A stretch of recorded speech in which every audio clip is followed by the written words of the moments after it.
14 men versus 300 Germans. The Siege of Bastogne's forgotten heroes. The bullet shattered the windshield 3 inches from Sergeant James Crawford's face. Glass exploded inward. The driver beside him, Private Tommy Hendricks, 22 years old, engaged to a girl back in Ohio, slumped forward without a sound. Blood sprayed across the dashboard, the steering wheel, Crawford's uniform. Before Crawford could process what had happened, the entire forest erupted with machine gun fire. Ambush! Everybody out! Get out now! It was December 18, 1944. 3 days into what would become known as the Battle of the Bulge. Hitler's last desperate gamble to split the Allied forces and reach Antwerp. Crawford's supply convoy, 12 deuce-and-a-half trucks carrying ammunition, medical supplies, and rations to the besieged town of Bastogne, had just driven straight into a German killing zone. The canvas covering on the back of Crawford's truck disintegrated under the hail of bullets. Men tumbled out, some landing in snow that immediately turned crimson. The lead vehicle, driven by Corporal Jackson, a mechanic from Detroit who could fix anything with an engine, exploded in a ball of orange flame as a Panzerfaust round punched through its fuel tank. Crawford kicked open the passenger door and rolled into the frozen ditch beside the road. His M1 Garand hit the ground beside him. Above him, bullets chewed through the truck's metal frame, punching holes that leaked daylight. Around him, the sounds of hell, men screaming, machine guns chattering, the crump of explosions, and underneath it all, German voices shouting commands. Chaos in the kill zone. Private Danny Reeves landed in the ditch beside Crawford, breathing in ragged gasps that came out as white clouds in the December cold. The kid was 19, fresh-faced farm boy from Iowa who'd been in country for exactly 6 weeks. His hands shook so badly he could barely work the bolt on his rifle. Sarge, what do we do? What do we? Stay down. Keep your head down. Crawford risked a glance over the edge of the ditch. What he saw made his stomach drop. The entire convoy had ground to a halt on a narrow forest road. Trees pressed in close on both sides. Perfect ambush terrain. The Germans had positioned at least 3 machine gun nests in the tree line, creating a crossfire that turned the road into a slaughterhouse. Already Crawford could count 7 men down, sprawled in the snow in positions that told him they weren't getting back up. And then he saw it, emerging from the forest like some prehistoric predator, treads clanking, exhaust belching black smoke. A Panzer IV tank, its long 75mm gun traversing slowly toward the stalled convoy. "Oh God!" Reeves whispered. "Oh God! Oh God! Oh God! Shut up and let me think." Crawford's mind raced through their options. They were supply troops, not frontline infantry. Most of these men had never fired their weapons in combat. They had no bazookas, no anti-tank weapons of any kind. The radio truck, their only means of calling for help, was the second vehicle in the convoy, now burning with such intensity that Crawford could feel the heat from 40 yards away. Technical Sergeant Mike Harrigan splashed through the icy water at the bottom of the ditch, sliding in beside Crawford. Blood ran from a cut above his left eye where shrapnel had carved a groove through his helmet. But his jaw was set hard, his eyes clear. Harrigan was old Army, had fought in North Africa and Sicily, had seen what real combat looked like, had survived when better men hadn't. "Crawford, we got maybe 30 seconds before that tank opens up on these trucks," Harrigan said, his voice deadly calm despite the chaos. "We stay here, we all die. We run, most of us still die. But maybe some get through. Your call, Sergeant. What's it gonna be?" The impossible choice. Crawford looked at the faces around him. 23 men had been in this convoy when they left the supply depot that morning. Now, in the ditch, pressed against frozen earth while machine gun bullets sang overhead, he could see maybe 16 still moving. Some wounded, some in shock, all of them looking at him for answers he didn't have. There was Martinez from Texas, always joking, always with a story about his 5 sisters back home. Now pale as death, pressing both hands against a wound in his side. Johnson, the big kid from Detroit who'd been bragging just that morning about the girl he was going to marry when this war ended, his face streaked with someone else's blood. Thompson the medic, frantically trying to apply a pressure bandage to a soldier whose name Crawford couldn't remember, whose leg was bent at an angle that made Crawford's stomach turn. The tank's turret stopped moving. The gun barrel, that long, deadly tube of German engineering, pointed directly at the cluster of trucks. Crawford had maybe 10 seconds to make a decision that would determine who lived and who died. "Listen to me." His voice cut through the fear, the panic, the sound of gunfire. "That tank fires, it's over. We're all dead. But if we rush the tree line together, all of us, right now, the machine gunners can't track everyone. Some of us make it. Maybe half. Maybe less. But some. That's suicide," someone shouted from further down the ditch. "Staying here is guaranteed death," Harrigan said flatly. "I'm with Crawford." Crawford looked each man in the eye. Some nodded. Some just stared with expressions of absolute terror. All of them knew the odds. All of them knew this was insane. "When I blow this whistle, you run. You spread out, you run in zigzags, you don't look back, you don't stop for wounded. You just run for those trees and you keep running until you can't hear gunfire anymore." "Understood, Sarge," Reeves said, his voice cracking like he was 12 years old instead of 19. "What about the wounded? What about Martinez and—" The question hit Crawford like a punch to the gut. 3 men lay in the road between the trucks, hit badly, crying for help. One was Peters, had a wife named Sarah and 2 kids in Pennsylvania, showed everyone photos until they were sick of seeing them.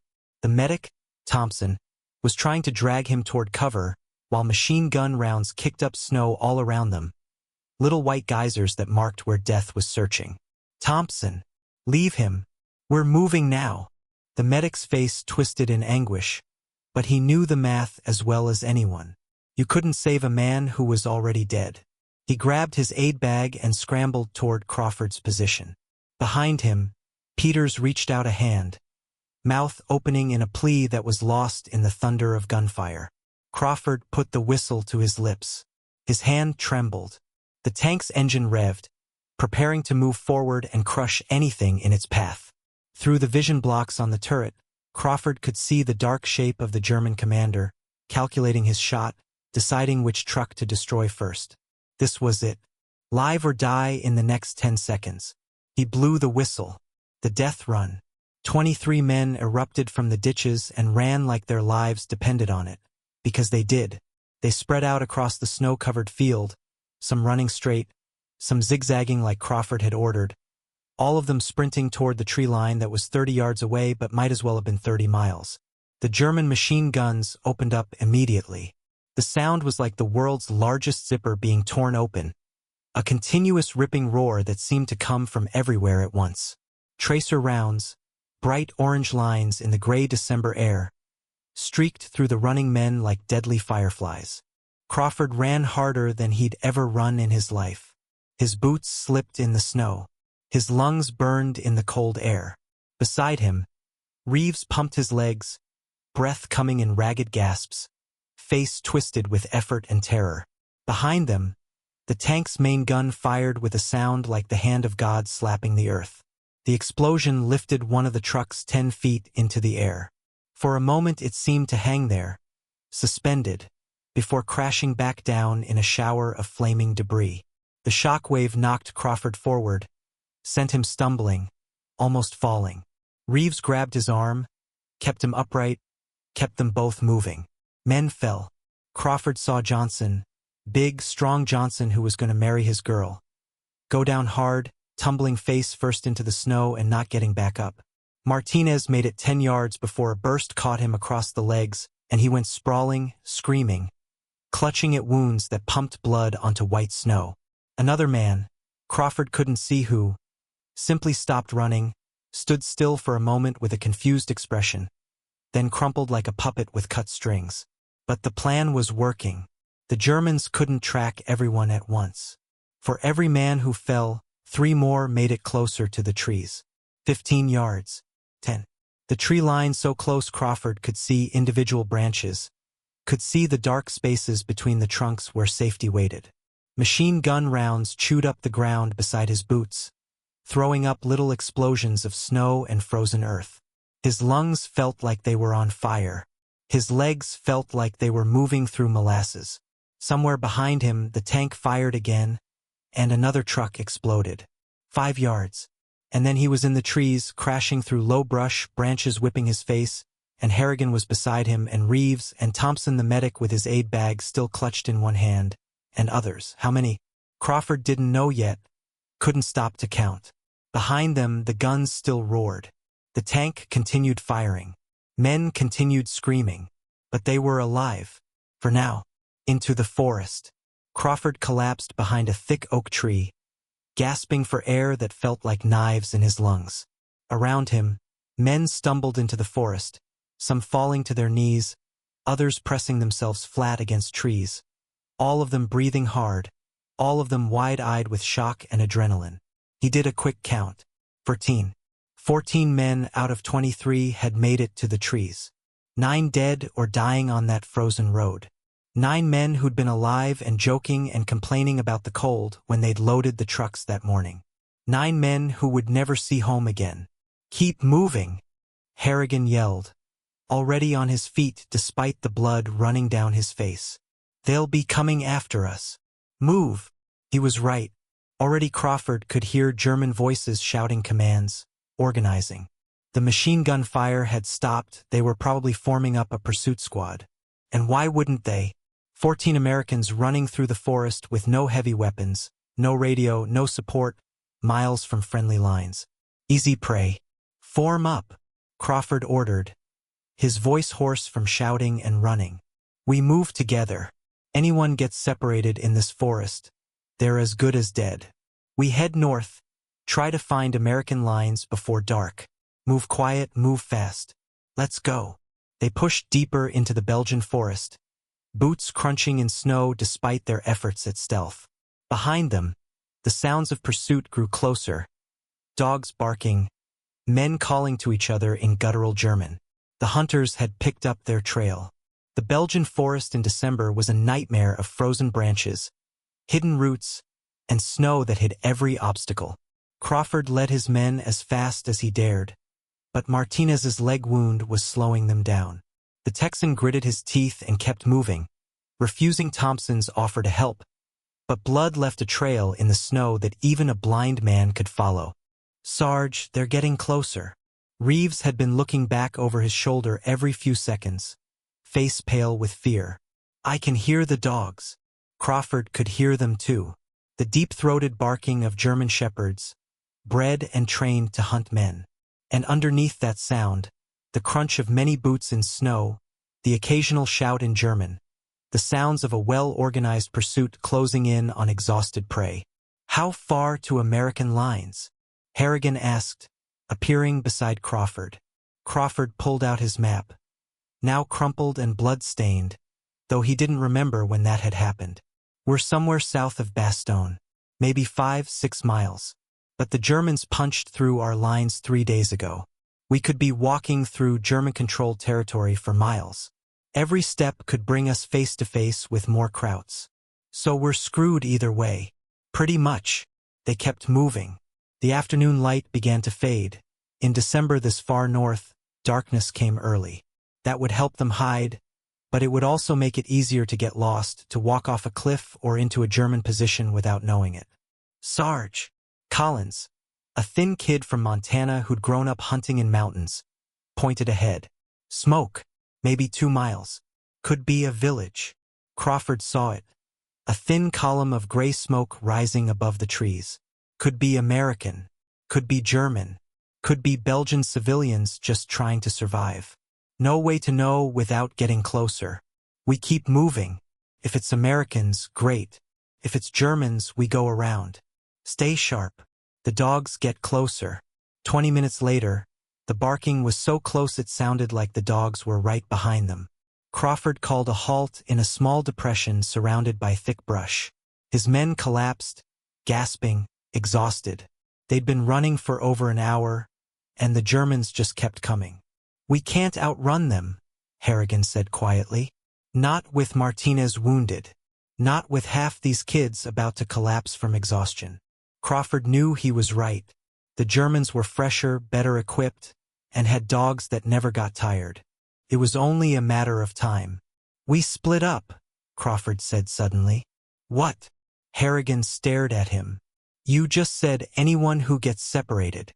"I know what I said, but they're tracking a group of 14. Our tracks in the snow, all together, easy to follow. If we split into 2 groups, go different directions, we divide their forces. Maybe one group gets through, and maybe both groups get wiped out separately." "You got a better idea?" Crawford looked at the sergeant. "Because in about 5 minutes, those dogs are going to lead them right to this depression, and then we're all dead or captured anyway. At least this way some of us have a chance." The barking grew louder. Through the trees, Crawford could see flashlight beams sweeping back and forth, getting closer. Harrigan's jaw worked for a moment. Then he nodded. "All right, I'll take 7, head due east. You take the rest, go northeast toward that smoke. We meet at Bastogne if we can. If not, then it's been an honor, Crawford." Harrigan stuck out his hand. Crawford shook it, feeling the calluses on the older sergeant's palm. "Same here. Take care of your boys." They split the men quickly.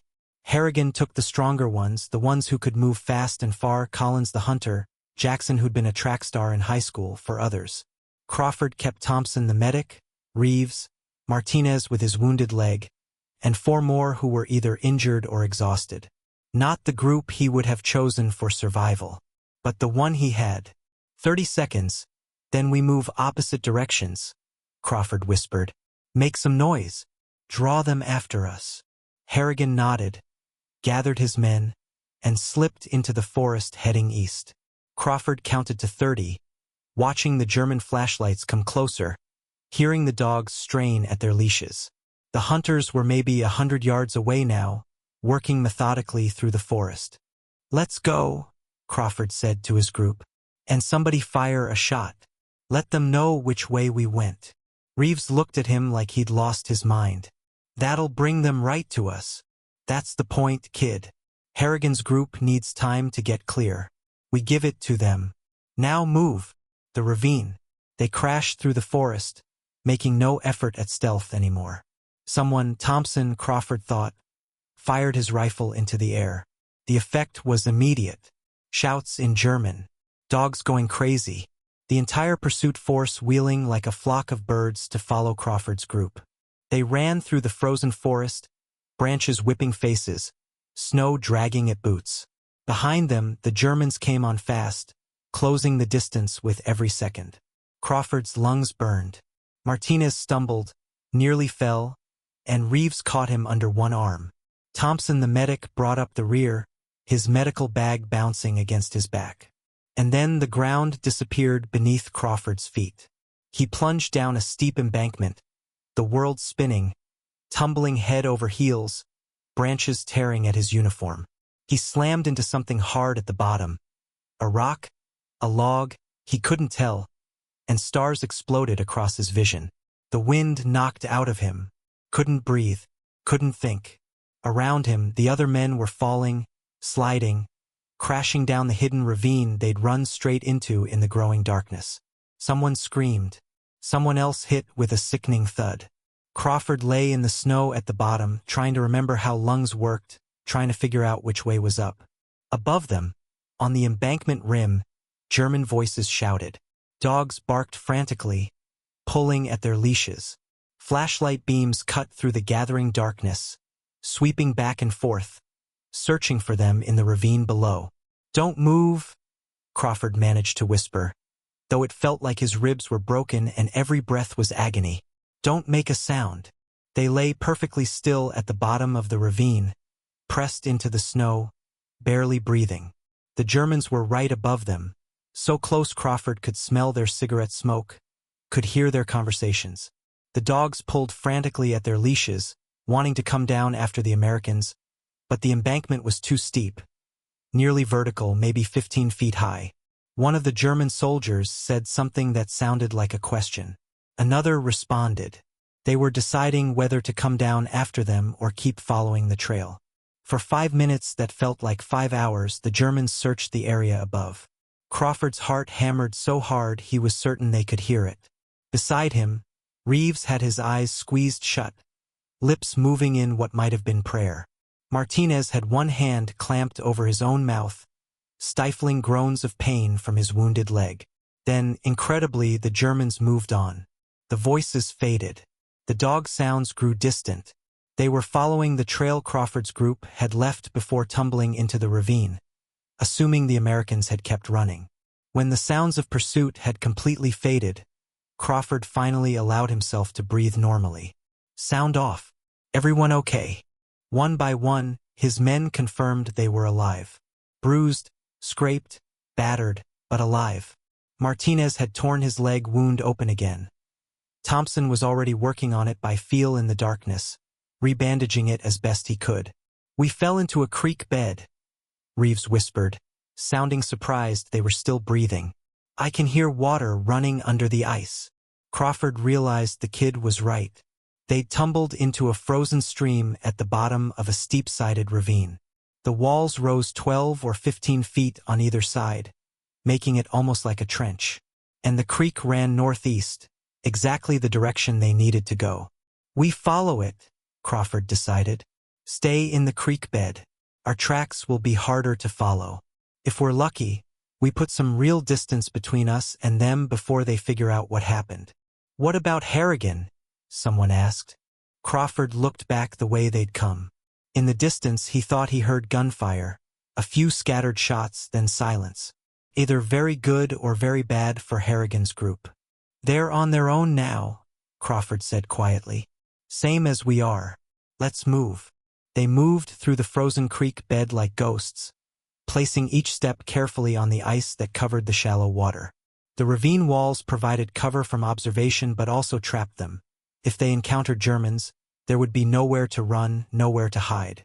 Crawford kept them moving at a steady pace, fast enough to put distance between them and the pursuit, slow enough that Martinez could keep up, dragging his wounded leg, leaving a thin trail of blood on the ice that made Crawford's stomach knot.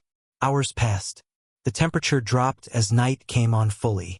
Men's fingers went numb even inside their gloves. Feet lost all feeling. Collins started shivering uncontrollably, the first sign of serious hypothermia. Thompson made him keep moving, knowing that stopping meant death in this cold. "Sarge, how long we been walking?" Reeves asked, his teeth chattering. Crawford checked his watch. The crystal was cracked, probably from the fall, but it still worked. 4 hours. Maybe covered 3 miles. "We need to keep. Contact front," someone hissed. Crawford froze. Ahead, maybe 50 yards, the creek bed opened up. And in that opening, he could see movement. Dark shapes.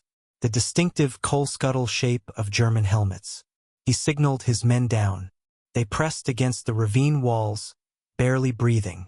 Crawford counted 5 Germans, maybe 6, taking a break in the clearing where the creek bed widened. Smoking, talking quietly, completely unaware that 7 Americans were watching them from the shadows. "We can go around," Thompson whispered. "Back up. Find another route." "No time," Crawford replied quietly. "We go back, we might run into the pursuit force. We wait here, we freeze. We go forward." He looked at his exhausted, wounded men. "We go forward, we take them quiet. No shooting. Can't risk attracting more Germans. Sarge, that's suicide. We're exhausted, half frozen. It's the only way. We wait until they settle in, get comfortable. Then we hit them fast and silent. Harrigan, you take left. I'll take right. Rest of you provide backup, but stay hidden unless it goes loud." They waited. Minutes crawled by. The Germans finished their cigarettes, laughed about something, started to relax. One sat down on a log. Another leaned against a tree. They'd been marching all day too. They were tired, cold, ready to rest. Crawford gave the signal. Silent kill. He moved like a shadow, using every bit of cover, every skill he'd learned in training. Harrigan moved on the other side, just as quiet. The Germans never heard them coming. Crawford took his man from behind. One hand over the mouth, knife finding the kidney, a quick thrust and twist. The German stiffened, tried to struggle, then went limp. Crawford lowered him to the ground silently. Across the clearing, Harrigan was doing the same. 2 down. Then everything went wrong. One of the Germans turned around, saw Crawford standing over his dead comrade, opened his mouth to yell. Reeves shot him from the shadows. A single rifle crack that echoed through the forest like thunder. "Go, go, go!" Crawford shouted, all stealth abandoned. His men charged into the clearing. The remaining Germans scattered, one getting off a shot that went wide, another fumbling for his weapon. Thompson tackled one, they went down fighting. Collins shot another at point-blank range. It was over in seconds. 6 Germans dead. But the damage was done. That single gunshot would bring every German in the area. Grab their weapons. Ammo. Whatever you can carry. We move now. Crawford was already stripping a German of his machine pistol and spare magazines. His men did the same, working frantically. In the distance, voices shouted in German. Whistles blew. The alarm was raised. "Which way?" Reeves asked, wild-eyed. Crawford pointed northeast, toward where he'd seen that smoke earlier. "We run. Hard as you can. Don't stop for anything." They ran. They burst out of the forest an hour later, exhausted, frozen, barely able to stand. Before them lay a small village, maybe 30 buildings clustered around a church with a stone steeple. And flying from that steeple, barely visible in the moonlight, "American flag," Thompson breathed. "Thank God. We made it." They stumbled toward the village. A voice rang out from the darkness. "Halt! Identify! Americans!" Crawford croaked. "Sergeant Crawford, 500-second supply. We got ambushed. Been running all night. What's the capital of Illinois?" Security questions. Smart. The Germans had been infiltrating American lines in stolen uniforms. "Springfield. Who won the World Series?" "Cardinals over the Browns." "Can we come in?" "We got wounded." A figure emerged from a foxhole, waving them forward. "Come on. But keep your hands where I can see them." They stumbled into the American perimeter. Crawford felt the weight of the last 30 hours crash down on him. They'd made it. Against impossible odds, they'd survived. "Welcome to Bastogne," the American soldier said. A corporal, maybe 20, with 3 days of beard and exhausted eyes. "Though I gotta tell you, Sarge, you might have been better off staying in the forest." "What do you mean?" The corporal gestured toward the town. "Germans surrounded us 3 days ago, cut off all roads. We're holding for now. But," he shrugged, "we got maybe a day of ammunition left, half rations. Unless relief gets here soon, we're all gonna be prisoners or dead." Crawford stared at him, then at the town, then back at his exhausted men who'd fought so hard to reach safety. They hadn't escaped anything. They'd just traded one impossible situation for another. "Well," said a familiar voice from behind. Crawford spun to see Harrigan emerging from a different section of the perimeter, his group of 7 somehow having made it through too, though they looked even worse than Crawford's men. "Guess it's not over yet." Crawford looked at his friend, then at the surrounded town, then at the German lines somewhere out there in the darkness. The real battle was about to begin. The first German shells hit at dawn. Crawford had maybe gotten 2 hours of sleep in a freezing foxhole before the whistle of incoming rounds jolted him awake. He threw himself flat as explosions tore through Bastogne, walking up the main street like the footsteps of an angry god. The barrage lasted 20 minutes. When it stopped, Crawford's ears rang so badly he could barely hear. He pulled himself out of the hole to find the church steeple, where that American flag had been flying, now missing its top third. Buildings burned throughout the town. Medics were already running toward the screams of wounded men. "That's how every morning starts here," said Lieutenant Frank Walsh, appearing beside Crawford's position. Walsh was a skinny kid from Boston, couldn't have been more than 22, but his eyes looked 100 years old. "Germans soften us up with artillery, then they probe our lines. Sometimes they hit hard with tanks and infantry. Sometimes they just test us. We never know which until they're already coming." Crawford looked around at the devastation. "What do you need us to do?" Walsh pointed west. "We're thin over there. Real thin. Lost half a platoon yesterday when a panzer broke through our lines. You and your men, both groups, take that sector. Hold it. Don't let anything through. With what? Harrigan demanded, his face still crusted with dried blood from the cut above his eye. We got rifles and maybe 50 rounds each. No machine guns, no bazookas, nothing. There's weapons, Walsh said grimly. He gestured toward a pile of rifles, helmets, and equipment stacked against a shattered wall. Gear stripped from American casualties. Take what you need from the men who don't need it anymore. You got 15 minutes before they come again. The western perimeter.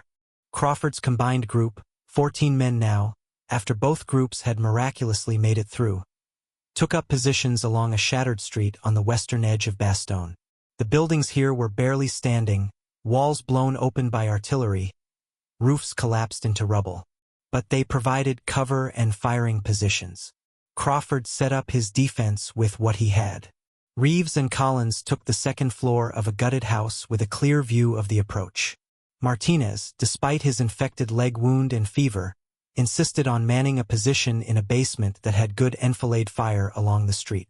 Thompson the medic set up an aid station in the most protected building he could find, a stone cellar that had somehow survived the shelling. Sarge, Reeves called down from his position. I got movement. Tree line. Maybe 400 yards out. Crawford grabbed his binoculars, liberated from a dead German in the forest. Through them, he could see shapes moving between the trees. Infantry, advancing in a skirmish line. At least a company's worth. 100 men or more. Behind them, the distinctive blocky silhouettes of Panzer IV tanks. He counted 3, maybe 4. Here they come, Crawford said quietly. Remember, pick your targets carefully. Make every shot count. And nobody fires until I give the word. Let them get close. The German infantry advanced professionally, moving from cover to cover with practiced efficiency. These weren't green recruits, they were veterans, knew what they were doing. Behind them, the panzers rolled forward, their turrets traversing slowly, covering the assault. Crawford watched them come. Let them get to 300 yards, then 200, then 150. The Germans probably thought the sector was lightly defended. Maybe they'd seen Crawford's small group take positions and figured they could roll right through with overwhelming force. They were about to learn different. When the lead Germans reached 100 yards, Crawford opened his mouth and screamed, "Now!" 14 rifles opened up at once. The first assault. The Germans had been caught in relatively open ground, halfway between the tree line and the town. Crawford's concentrated volley dropped 8 men in the first seconds. The survivors went to ground immediately, returning fire, but they'd lost their momentum and their advantage of surprise. One of the tanks fired, the 75mm round punching through a building 30 yards from Crawford's position. The explosion showered him with brick fragments and dust. He ducked, came back up, fired at a German soldier trying to flank their position. The man went down, clutching his leg. "They're trying to circle left," Harrigan shouted from his position. Crawford saw it. A squad of Germans, maybe 10 men, moving through what had once been someone's garden, trying to get around their flank. If they succeeded, Crawford's entire defensive line would be rolled up from the side. Collins, Reeves, shift fire left. Don't let them pass that stone wall. The 2 privates traversed their rifles and opened up on the flanking force. Collins was a farm boy who'd grown up hunting deer in Montana mountains. Every shot he fired seemed to find a target, dropping Germans with methodical precision. The flanking attempt stalled, then broke, survivors scrambling back toward the tree line dragging their wounded. But now the tanks were moving forward, and Crawford had absolutely nothing that could stop 30 tons of armor. One of the panzers crashed through a low garden wall like it was made of paper and pivoted its turret toward their positions. The coaxial machine gun began chattering, bullets chewing up brick and stone, forcing Crawford's men to take cover. Take cover! Crawford dove behind a pile of rubble as 7.92mm rounds chewed up the street around him, kicking up little explosions of stone and frozen earth. And then, from somewhere to the south, came a sound that made Crawford's heart leap, the sharp, distinctive crack of an American 57mm anti-tank gun. The lead panzer shuddered as the armor-piercing round punched through its side armor at the weak point where the turret met the hull. Smoke began pouring from the hatches.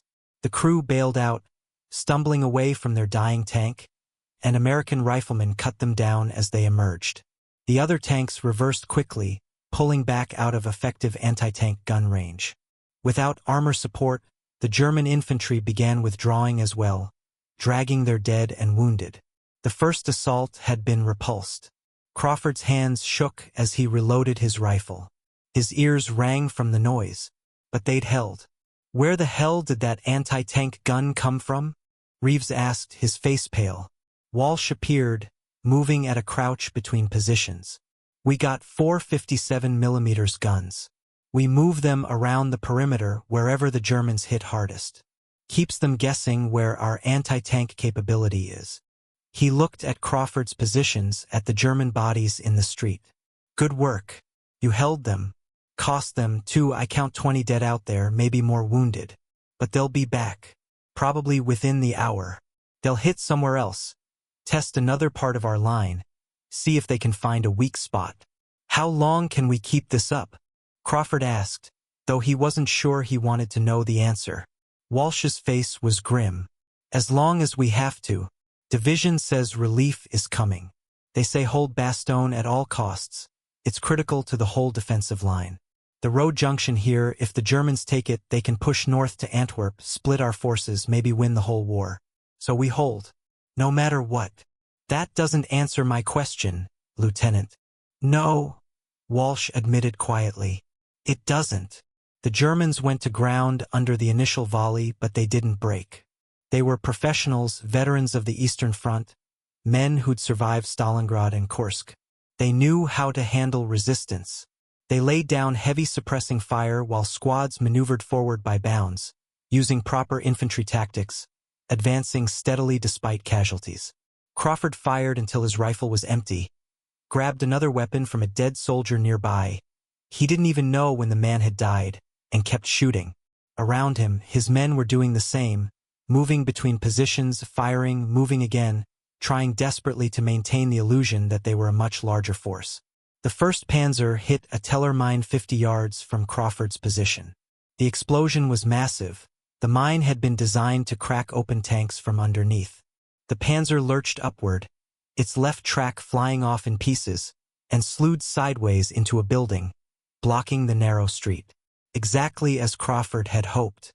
The tanks behind had to slow down, bunch up, present easier targets for any anti-tank weapons the Americans might have. But they kept coming, finding alternate routes, crushing obstacles, unstoppable. 2 more mines detonated in quick succession. Another Panzer crippled. But the rest kept advancing, and now they were close enough to use their machine guns effectively. The amount of fire coming at Crawford's positions increased exponentially. Bullets chewed through brick and stone like they were paper. Men started going down. Reeves is hit, someone screamed. Crawford risked a glance. The Iowa farm boy was down, clutching his side, blood spreading across his uniform. Thompson was already scrambling toward him, medical bag in hand, but German fire was so intense the medic had to dive for cover. A Panzer broke through on the left flank, crashed through a wall in an explosion of brick and mortar, and pivoted its turret toward the building where Collins was firing from.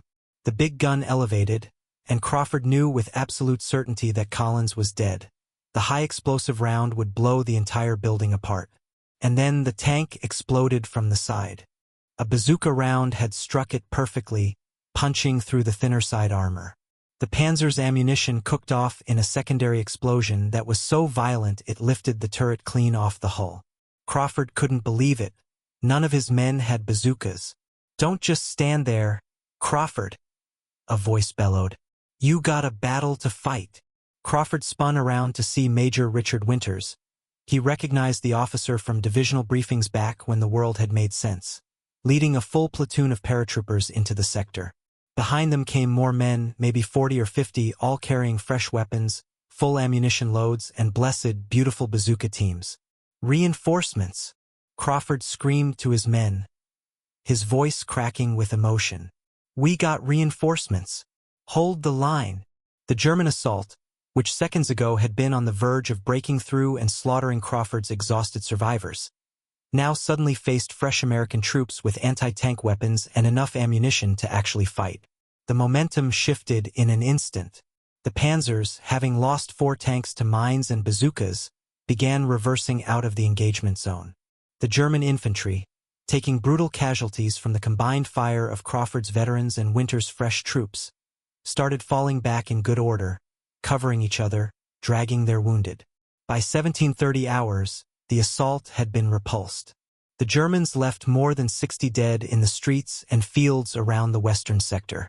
Crawford had lost 3 men killed outright, including Reeves, who died despite Thompson's frantic efforts, and 5 more wounded so badly they were out of the fight. But they'd held. Against impossible odds, they'd held. After the storm, Major Winters found Crawford sitting in the rubble, hands shaking with adrenaline crash and exhaustion so profound it felt like gravity had tripled. The major crouched beside him. "Sergeant, I want you to know, what you and your men did here, buying us time with that defense, it probably saved this whole sector. Maybe saved Bastogne. The Germans break through here. It would have been catastrophic for the entire defensive perimeter. We were down to our last rounds when you showed up," Crawford said, his voice hoarse. "Another 2 minutes and we'd have been fighting with bayonets and rocks." "I know," Lieutenant Walsh told me. "That's why I brought every man I could scrape together." Winters looked at the battered survivors of Crawford's original convoy. "How many did you start with when you left the supply depot?" 23 men. "And now," Crawford counted slowly, 9 still standing, 9 out of 23. 14 dead in 3 days. 14 men who'd been joking and complaining and dreaming about home when they loaded those trucks. 14 men who would never see another sunrise. Winters nodded slowly, his face grave. "This whole battle is like that, Sergeant. Every unit here is down to skeleton crews, barely holding on by fingernails and stubborn courage. But we are holding. That's what matters. That's all that matters." He stood. "Get your men to the aid station. Hot food, medical attention, 4 hours of sleep if you're lucky. Then you're back on the line." 4 hours, Collins said weakly, still cradling his wounded shoulder. "It's 4 more than most men in Bastogne are getting tonight," Winters replied. "Use it well, soldiers." Relief. As Crawford's survivors limped toward the aid station, helping each other walk, the sound of engines echoed across the battlefield. At first Crawford tensed, thinking it was another German attack. But then he saw them through the gathering darkness. American trucks and half-tracks, a whole column of them, breaking through on the southern road with headlights blazing like they owned the world. "They made it," Harrigan breathed, appearing beside Crawford. The sergeant looked like he'd aged 20 years in 3 days. "The 4th Armored Division. They actually punched through. The siege is broken." Supplies began flowing into Bastogne like water into a desert. Ammunition by the truckload. Medical supplies. Food, real food, hot food. Reinforcements. Fresh troops who hadn't been ground down by days of constant combat. The transformation was almost miraculous. Crawford found a corner in the aid station that was relatively warm and dry, and simply collapsed. Thompson checked him over with professional efficiency, pronounced him exhausted and dehydrated but fundamentally intact, and moved on to more critical cases. Around Crawford, men were eating their first hot meal in what felt like forever, getting serious wounds properly treated for the first time, stealing precious moments of sleep. Through the shattered walls, Crawford could still hear sounds of combat elsewhere along the perimeter. The battle for Bastogne wasn't over. The Germans were still out there, still dangerous. But for the first time since that ambush on the frozen road 3 days ago, Crawford allowed himself to believe they might actually survive this. They might actually win. His eyes drifted closed. Dreams came immediately, nightmares of bullets and explosions and men screaming his name. But underneath the horror, a stubborn thread of hope. They'd survived another day. Martinez would get the surgery he needed. Collins's shoulder would heal. The dead would be mourned and honored. Tomorrow would bring new battles, new terrors, new tests. But that was tomorrow's problem. Tonight, against all odds and expectations, they were still alive, still fighting, still holding the line. And sometimes Crawford thought as exhaustion finally dragged him down into sleep, sometimes that was enough.